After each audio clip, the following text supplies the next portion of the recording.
Lewis Winter.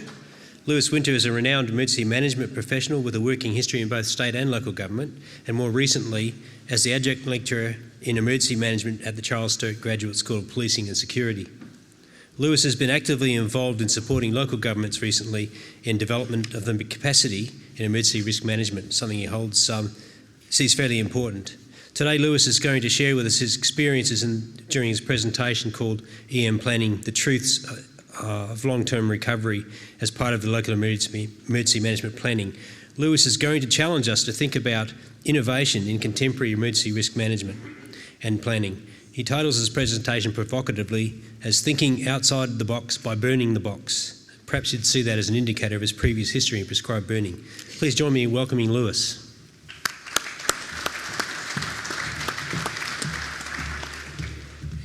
Thanks so much, Chris. I'm very gratified that the first two presentations we've had here today is just a beautiful continuum of what I've got to talk about. Sort of a split between using my notes and trying to be organic as well and reflect some good ideas and some good learnings of where we've been in the past. And I just want to I started off here, I want to say that I'm really optimistic about emergency management. Where it's been in the 20 years I've worked in this umbrella of emergency management and to where we are now.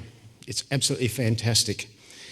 Sure, we've had our frustrations with bureaucracy and lack of resources and apathy, perhaps falling resilience in our towns and cities. In fact, let's not peer too deeply down this road and let's stick on this optimism, which I'm very buoyant about. Over the years, Emergency Management Act served to us by Santa in 2005. We've all towed the line and got our emergency management arrangements in place throughout WA. Come to the party, so well done there. Something to be optimistic about. Some good planning. What I've seen and I won't go over again, we've all talked about the impacts we've had from emergencies in Western Australia and around Australia over the last few years. I won't delve into that, but together with shaping emergency management over the local responsibilities, we've observed that the challenging environment that we've worked in the last 10 years is only going to get more challenging. Dr. Glass's sort of information he's given us there is quite concerning.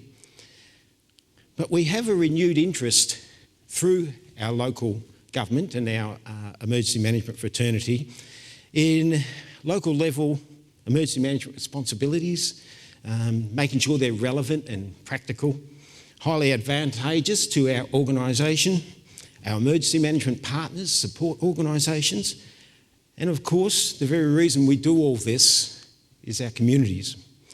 So that brings me to the thrust of this presentation. I'm going to talk about complexities in our planning, and planning is how we need to, now we're doing really well, we are doing well, but now we need to mature more on how we're writing our plans. And complexity is going to be a key word that is going to come through in this presentation. So great, I didn't put a clock on myself, so should we start timing this from now? I better put a clock on myself because any of you who know me, well enough will know that I'll talk for the rest of the day. So team, look, here's my little clicker. Here we go. Have you ever looked at a document and a plan and all you've seen is a wormhole of data and information and ink and paper, probably representative of the plans we did back in the 80s and 90s. We have got a lot better, but we still go, oh, this looks good. We'll put this in there somewhere, and perhaps they should know about this. You know, this is a good learning opportunity. We'll put this in there. We're continually adding to the complexity of our plans. So let's talk about this complexity, and this will be a focus of today. Confucius, thousands of years ago, said life is really simple, but we insist on making it complicated. What we're going to be talking about, this complexity, is a complexity bias we all have. And a complexity bias is part of the cognitive biases that we all sort of are servient to. In fact, the complexity bias, it's about the human brain, and that's wonderful thing about the human brain is the central nervous system comes up here and we make all sorts of decisions, we think. But also with this thinking process comes a complexity bias. Now, what is it? Let's put up some definitions here. Complexity bias is a logical fallacy that leads us to give undue credence to complex concepts. And let's have another look at it. Complexity bias is a cognitive error that describes a tendency to prefer complicated solutions and explanations over simple ones. So this complexity bias is often used in marketing. You know, we see advertising talking about, ammonia-free hair dye and face creams with peptides. And we don't know what the hell peptides are and what they're about.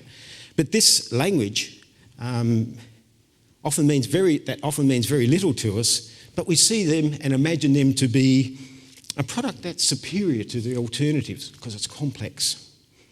Faced with too much complexity, though, information on a particular topic or task, we see as a more complex than what it is. Psychologists have demonstrated that people prefer like a middle ground of complexity. Too simple and we're bored. Too complex and we're confused.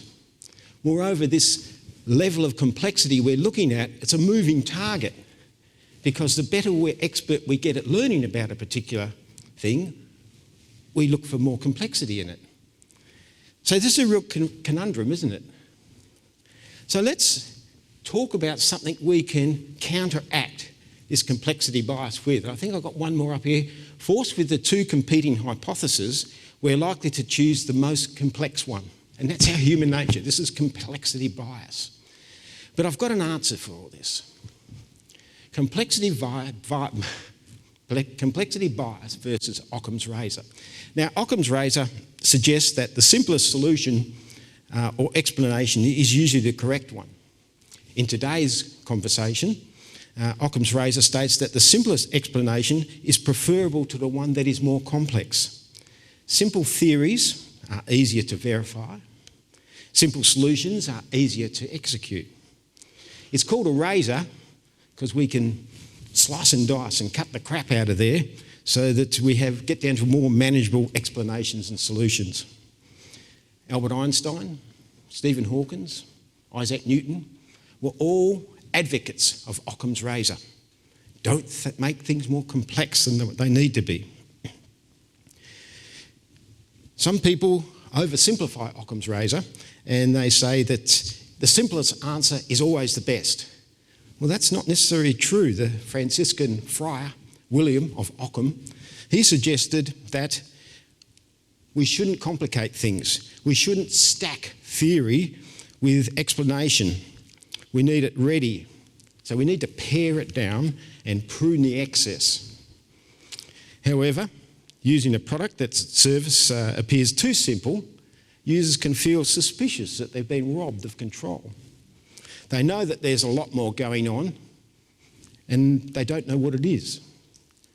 So sometimes we need to prepare that medium level of complexity so that users feel like they're actually pertinent. Now, this complexity bias leads us to intricate explanations and concepts. Occam's Razor can help us trim away assumptions and look for foundational concepts of why we're doing planning in the first place.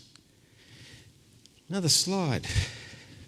Now, what I've got here, guys, is Australian principles of planning, good planning. But what I've got a button here, what I want you to concentrate, what I want is collaborative and inclusive, yeah? And down here, shared responsibility. So we're not giving you lessons on how to write plans today, but I'll just highlight those two things in a very good concept on how to write plans. And we said, have logical labelled sections in your plan. Yeah? Be written in plain English. We get so tied up in our emergency management vernacular and the way we talk.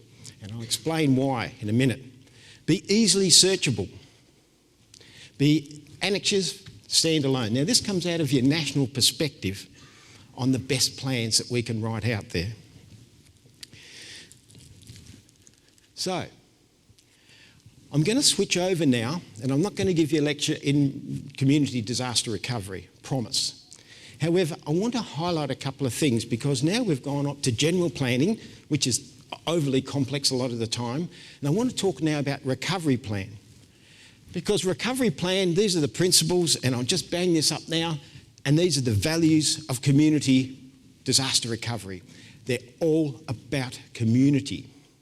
So we want the community to come with this journey with us and be in charge of their own community recovery. So how can we do this? Are our plans reflecting inclusion in the community? Because we want them in this recovery process of ours. As a state, we appreciate that our language, particularly in recovery, needs to be reviewed so we're not loading up titles and words to reflect our preoccupation with tidy flowcharts and preordained structures. Many of you are privy to the conversations I've had around the complexity of our language and a plan that we want our communities to be part of. Enough said there. Let's keep this optimistic and positive. So, emergency management has many advantages. Success has been our failure. Now, I often use this slide when I lecture and talk to people. So, emergency management, I start off optimistic and I'll stay optimistic. We are doing well. We're doing very well. But we're up the front of the herd. I don't know if the community like to be referred to themselves as the herd, but good sort of analogy here, this Will Rogers said, if you've ridden ahead of the herd, looking out, pacing the way, going the best routes for us to go, have a look behind you every now and then and see how the herd's going. Because the herd's going back here and we're up front doing wonderful things and the herd's going, oh, yeah, well, you guys, looks like you got this in hand, it's all yours. And you just heard about what sort of response we're going to have to start when we come about with climate change. I mean, we can never respond to all the disaster situations we're going to have. So it is about bringing that community on this ride with us, as we go down this track of making our plans less complicated and more open to the community that we want to join with us. I think that's a great analogy there. So, understanding where the community fits into all this, into our planning. Because it's no good writing a plan if it's no good to you. You spend a lot of time thinking about planning, writing plans. But how often are they used in times of distress? I can't tell you the amount of times I've been to an emergency situation or event, particularly in recovery, and there's no recovery plan there to help the people that are going forward. There's been not proper thought around it. Sure, there's a couple of pages there, or sure, there's a recovery plan looking at that data wormhole that we looked at, which is no help. So if you're going to write a plan and you want the community to come with us on this ride in emergency management, because we're not going to fix all these problems. You are not going to fix all these problems. So we need to bring the community along with us in this plan. We need to understand where the community fits into this plan. It's not all about us. Established, easy to understand process and protocols. Complexity bias. Don't overcomplicate things. Make it so it's easy to read, easy to look at. Decluttered, easy to find and interpret that information. It all comes from a national perspective, guys. Clear aim and objectives. And finally, common language of the day. Now, as an example, I recently reviewed a plan that was 175 pages long. It wasn't in this state, by the way. I'm far enough away to avoid the rotten vegetables coming my way. 175 pages long. Now, how much value is that to the community when the ship hits the sand? So if we look at our plans and we consider why we're doing this, and in fact, the reason why we are doing it is that this is We need to have the community with us on this journey. After all, this is their community, this is their lives, this is their property, and this will all be impacted and turn their whole environment upside down. They'll experience trauma, all sorts of things. And when I talk about this recovery with people, I say that stress that comes on people involved in this recovery journey is immense. We don't need to start thinking about how to do recovery at this time. But if our plans are well constructed, inviting community to understand what we're doing, how much better can they be? Keep an eye on my time, guys. I'm just terrible at this. So, this is oversimplified, okay? This came off AIDA, Australia Institute of Disaster Resilience, a bit of a resilience sort of plan. Now, we can't have our plans like this. Where's my pointer? You know, this is oversimplified. You know, here's the resilience thing. We're just here in resilience. Impacted by a disaster, we come down. We've got some relief and stuff going on here. We hit this guidepost. Now, as we go up on this pathway, good pathway, there's all sorts of having choice and things. It's off the screen. And up here we come back and eventually we might get back into resilience. Or if we take the wrong track, oh, hang on to your socks. There's all sorts of things going to go wrong.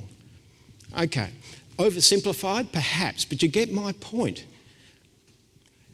This sort of thing can connect perhaps better to the community than a document looking like that wormhole in that first slide. Now, there's loads of terminology and stuff in there to complicate even the most ardent emergency management people. When you sit at your LEMC, around that table you have got such a variety of people there. Sure, you've got your responders, but you've also got, I'd say most of the people sitting around that table, emergency management's only a side dish for them. They've already got what they have to do in their normal job, and emergency management is another thing that's tacked on. So how can we expect even the people sitting around the table to have a good understanding and overview of plans written that perhaps only the people who wrote them understand them? So this is another reason for getting and thinking about alleviating that complexity bias that we all have got and taking Occams Razor to it and just thinking, why are we doing this plan? What are we going to get back out of this plan? And that's just not just recovery, but all plans we do. We're maturing, we're getting better, we're getting so good at what we do. However, we've got a really awkward future in front of us. Things are going to get worse before they get better. We will never meet the expectations of our community when the chips are down. Okay, we need to bring them along for the journey. Part of the way we're going to do that is being less complex about how we explain what we do. Now, this talk was about basically really thinking about breaking out of the box, burning the box, if you like, that we seem to have arrived in Santa's present in 2005. Now, we are doing better. Our plans are looking really good. However, thinking about that box that we're being sort of locked in, and remember, a lot of our plans come from state processes and state thinking and haven't bubbled down to our community yet. This is what I'm looking for. And this isn't about Western Australia, it's about Australia. It's about how we relate what we're doing to the community, because if we don't have them with us on this ride, we're in for trouble. So a little bit of box stuff. I found a couple, putting your community back together again. Okay. I think pretty much I covered most things on this, but practical, simple planning will help the community put these pieces together of what we all are trying to achieve. If we don't connect with them, they're going to say, you guys are doing a great job. We'll just pick up the phone and dial 000, and I know you guys are going to come here and save me, yeah? Because it looks complex, it looks good what you're doing, but, get on with the job and do it. So, gang, let's look at these boxes. Those who do not think outside the box are easily contained. A bit rough, a bit harsh. Here's another one. If everyone has to think outside the box, maybe that's the box that needs fixing. Or simply, do we just burn the box and start thinking about why we're doing these plans? Who are these plans going to connect with? It's not about duck shoving everything into these that we think of might be handy. That's my job as a lecturer and as a trainer, to talk about how we're going to do things and get into intricacies of them. It's not the plan's job to explain everything we need to know about recovery, but we're too afraid to ask. I'll finish off on a couple of captions here, and just checking my time because I've got a couple of things to say. And yeah, we do need a clock up here, particularly when I'm talking. Let's have a look at a couple of captions here, and it is, we want our community aware, involved and participating. Now, in the rural areas, there is some resilience there. People living on farms and in the rural areas are more resilient. However, 80% of us live in the towns and cities where people automatically expect they'll pick up the phone and their troubles will be answered. It won't happen in a disaster situation. So we want them working with us, particularly in recovery, because all those slides I showed you about community values and community principles, that's all about wanting the community to be in charge of their own recovery. How can we possibly do that when we're building plans of complexity? It's imperative that communities are aware and included. We will need them. We'll need their resources. They're not a bunch of idiots. They're very, very intelligent people within our community. They just need to be connected with what we are doing. Within the community-led disaster recovery phase, following impact, we will need them for a successful recovery. So now might be the time, as we review and we rewrite our plans and we look at what we're doing in emergency management, now might be the time to think about what we're actually doing, to take that complexity out, to have that better joining with our communities as we face unknown turbulent future. That the last presentation talked about resilience, it talked about leadership, it talked about many things that we can do to be optimistic in a very negative approaching environment. So what are we going to do? Do we continue as we always did, sticking to our old conservative style and ways of writing our plans, sitting nicely in that comfortable little box, suiting the people who write them and people only in the EM sphere? Or do we offer a more contemporary version, modern, comparative, in our information-driven society, this is best for them? That is how a community interprets information easily, being written in an uncluttered manner, informing in the common vernacular, and ensuring that practical and simple information is easy to find and understand. Now that's the end of my short presentation on planning. I just hope we can listen to ourselves when we sit down, we look at our plans and we think, what is the point of why I'm doing this? They don't need to be complex. Take Occams Razor out and slash the stuff out that we don't need. Think about the community. How will they relate to the plans that we're making? Because it's about this connection that we want to be absolutely observant with as we approach turbulent times. Oh, the last lecture sort of... Guys, that's all I've got for now. I'm leaving you with complexity bias. If you're thinking of why your plans are, complex, there's a reason for that. Human cognitive biases have done that. I've left you with Occams Razor, which Newton, Stephen Hawkins, Albert Einstein all used Occams Razor to slash and pare that stuff out that's unnecessary. They recognise complexity bias. And we talked about joining back the community to emergency management, not riding out the head, paving the way, Seeing how the herd's going back there, because the herd's going to say, great guys, you got this, we'll just pick up the phone when we need you. Otherwise, we're busy, everyone's busy. So that connectiveness as community is imperative. Oops, it looks like I'm going to get pulled off, guys. Thank you very much for your time.